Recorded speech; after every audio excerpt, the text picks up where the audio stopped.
சேகர் பாபு அவர்களை அறிமுகப்படுத்த வேண்டிய தேவையே இல்லை என்ற அளவுக்கு அவர் சேவை அவருக்கு முன்னால் இருக்கிறது.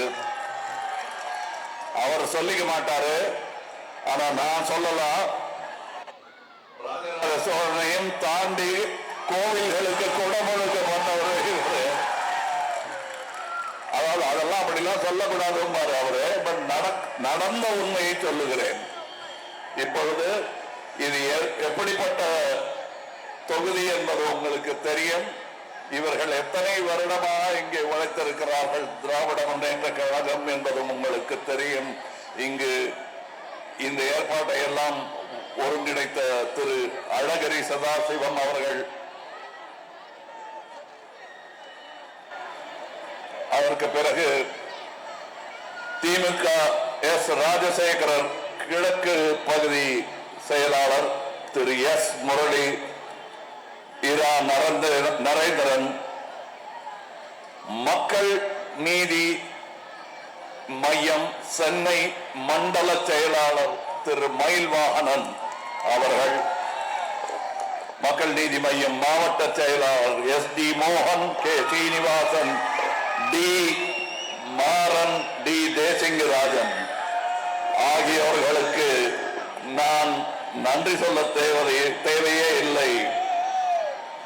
துறைமுகம் தொகுதியும் நானும் என்று சொல்லும் பொழுது எனக்கு கலைஞர் நினைவுதான் வருகிறது.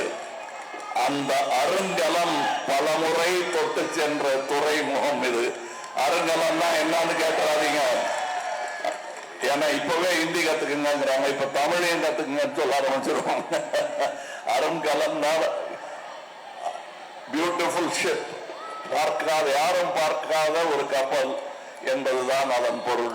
அப்படிப்பட்ட கப்பலில் ஏறி வந்தவர்கள் பலர், அதில் நானும் ஒருவன், நீங்களும் தான். இந்த துறைமுக தொகுதி பெற்றிருக்கும் முன்னேற்றங்களுக்கெல்லாம் அவரும் காரணம் என்று அவர் மகன் மு க ஸ்டாலின் அவர்கள் இங்கே மீண்டும் வர வேண்டும் என்பதற்காகத்தான் நான் ஏற்கனவே எங்கள் கட்சிக்காக வந்த அந்த தொகுதிக்கு மீண்டும் வந்திருக்கிறேன். இப்பொழுது இங்கே என் தொண்டர்கள் இங்கே வந்திருப்பது மீண்டும் இந்த ஆட்சி வர வேண்டும் என்ற நியாயமான ஆசை. இது பேராசையெல்லாம் இல்ல, நியாயமான ஆசை, நாட்டுக்கு தேவையான ஆசை. எனது நண்பர் திரு ஸ்டாலின் அவர்கள் செய்த சாதனைகளை பல இடங்களில் பட்டியலிட்டு காட்ட வேண்டிய தேவையே இல்லை. நடந்து போனால் தெரியும். தொகுதிகளில் பேப்பரில் படிக்கும் தலைப்பு செய்திகள் தான் நாளைய சரித்திரம். ஒவ்வொரு தலைப்பு செய்தியும் அந்தந்த வருடத்தின் ஒவ்வொரு வரி என கொள்ளலாம். அந்த ஒவ்வொரு தலைப்பு செய்தியிலும் இடம்பெற்ற சாதனைகளை செய்தவர் திரு ஸ்டாலின் அவர்கள். நாங்களே சொன்னோம், வேற இடத்துல நின்றுட்டு இந்த மாதிரி செஞ்சா நல்லா இருக்கும் போது சின்ன கட்சி இவங்க என்ன எங்களுக்கு சொல்றதுன்னு தெரியாம நினைக்காம நாங்க சொன்ன யோசனைகள் எல்லாம் எடுத்து செயல்படுத்தினார்கள். அதனாலேயும் நான் இங்க நிக்கிறேன்.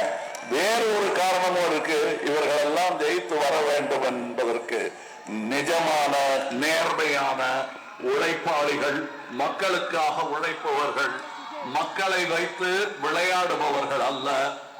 அது உங்களுக்கு தெரியும். வித்தியாசங்களை பார்ப்பதற்கான உதாரணங்கள் பல இன்று முளைத்து விட்டன.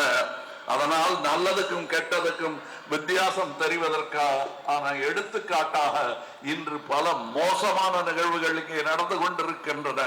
அதிலிருந்தெல்லாம் ஓங்கி நிற்கும் ஒரு கட்சியாக திராவிட முன்னேற்ற கழகம் என்று நின்று கொண்டிருக்கிறது. திராவிடம் வென்று கொண்டிருக்கிறது. திராவிடம் நாடு தழுவியது என்ற முதல் குரல் எனது என்பதில் எனக்கு பெருமைதான். இந்த திராவிட குடும்பத்தில் நானும் ஒருவன் என்பதில் எனக்கும் பெருமைதான். நீங்களும் அதுதான். அதை மறந்து விடாதீர்கள். சின்னம் உதயசூரியன் சின்னம். தேதி 23 இந்த மாசம் ரொம்ப நாள் இல்ல. இந்த துறைமுகத்திலிருந்து பல ஏற்றுமதி செய்திருக்கிறீர்கள். தேசம் என்றால் என்ன, தேச ஒருமைப்பாடு என்றால் என்ன எனும் அந்த அரிய குணத்தையும் நீங்கள் வடநாட்டுக்கு ஏற்றுமதி செய்ய வேண்டும்.